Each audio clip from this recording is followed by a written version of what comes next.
प्रधानमंत्री नरेंद्र मोदी 22 दिनों के अंतराल पर दूसरी बार मुंबई आ रहे हैं और मुंबई में वो मुंबईकरों को कई सौगात देने वाले हैं। इससे विपक्ष में खलबली मची है कि 22 दिनों में ही प्रधानमंत्री की ये दूसरी यात्रा है। कहीं न कहीं आगामी बीएमसी चुनाव में क्या बीजेपी विकास का एजेंडा सेट कर रही है, तो वहीं विपक्ष इसे प्रधानमंत्री का एक पब्लिसिटी दौरा बता रही है। इस पूरे विषय पर बात करने के लिए हमारे साथ भाजपा प्रवक्ता व विधायक राम कदम जी हैं।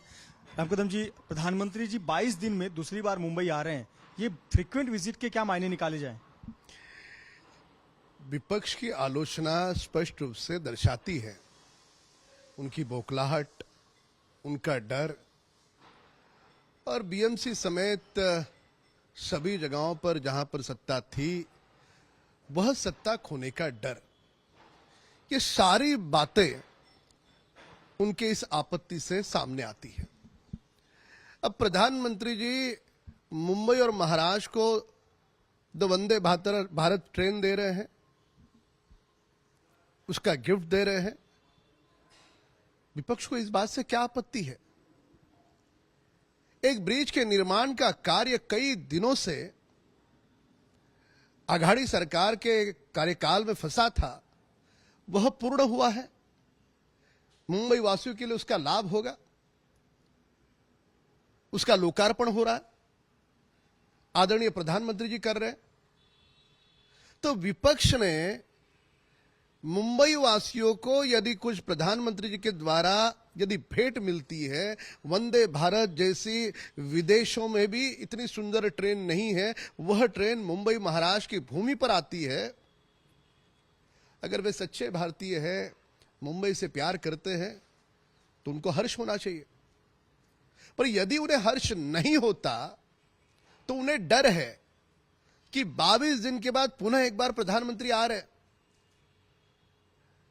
और देश ने आदरणीय प्रधानमंत्री जी के रूप में एक विकास का नया दौर देखा है। पहले हम विदेश में जाते थे, वहां की सड़कें, वहां की ट्रेन, वहां की सारी चीजें देखने के बाद ऐसा लगता था कि हमारे भारत में कब होगा।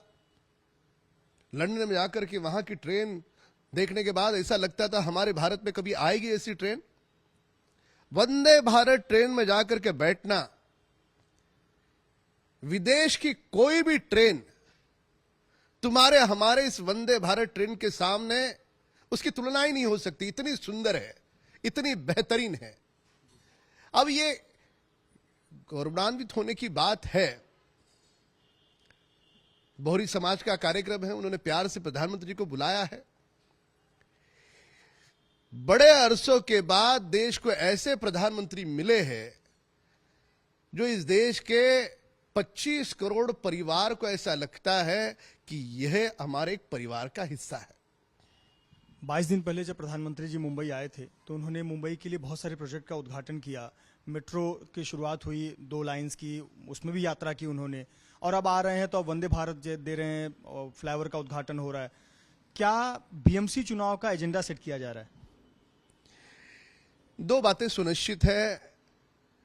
बीएमसी चुनाव तो हम 100% जीतेंगे। जिनके पास लोग ही नहीं बचे, जिनके पास विचारधारा ही नहीं बची,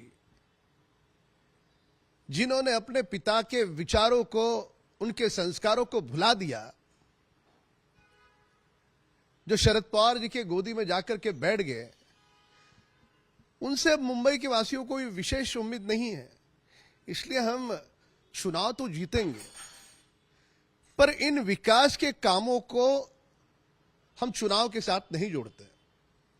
हम चुनाव लड़ते हैं शहर का, देश का, प्रांत का विकास करने के लिए लड़ते हैं। हमने 2014 में भी विकास के मुद्दे पर चुनाव लड़ा था। जी हां, बीएमसी हो, अन्य चुनाव है, हम विकास के मुद्दे पर ही लड़ेंगे। आदरणीय प्रधानमंत्री जी की छवि, उनका हम ही सभी कार्यकर्ताओं को, नेताओं को मार्गदर्शन केवल एक ही सूत्र है, देश का उत्थान और लोकतंत्र के अंतिम पायदान पर जो अंतिम पंक्ति के छोर पर जो व्यक्ति खड़ा है, उसकी उत्थान की हम बात करते हैं। तो विपक्ष कह रहा है कि पब्लिसिटी यात्रा है प्रधानमंत्री की। अब विपक्ष के पास दूसरा बयान क्या है देने के लिए? विपक्ष जब सत्ता में था तो उन्होंने वसूली वसूली वाजे, इसके आगे वो बढ़ नहीं पाए। दाऊद के साथ जिनके व्यापारी संबंध है, ऐसे लोग उनके मंत्री थे। 100 करोड़ की उगाही करने वाले उनके मंत्री थे। कितने लोग जेल के सलाखों के पीछे गए, ये सब हमने देखा। तो दागी चेहरा जिनका है, उनके पास इस प्रकार की खोखली बयानबाजी करने के अलावा कुछ भी नहीं बचता।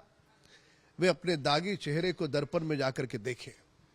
और वहीं दूसरी तरफ विपक्ष में घमासान भी मचा हुआ है। नाना पटोले और बाला साहब थोराट का प्रकरण आप देख रहे हैं। आज सामना संपादकीय में लिखा गया है कि नाना पटोले जो विधानसभा अध्यक्ष पद से हट गए, वही सबसे बड़ी गलती हो गई।